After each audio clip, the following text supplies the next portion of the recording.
Cologne para sa mga fur babies mo. Check nyo to. Meet my fur babies, si Talpak at si Barda. Si Talpak yung aso and yung makulit na puppy, si Barda.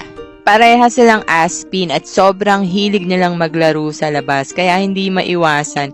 Talaga naman minsan ang babaho. Kahit kakapaligo mo lang, ewan ko naman. Kaya naman, ako, binili ko to sa TikTok, itong Fur Pulse Path Perfume.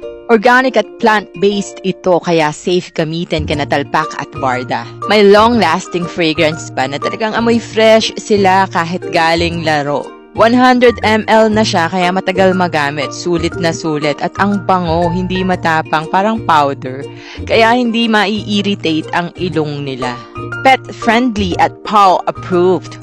Kung sa palagay nyo kailangan nyo rin ito, iwan ko po sa Yellow Basket ang link, bahala na kayong umorder.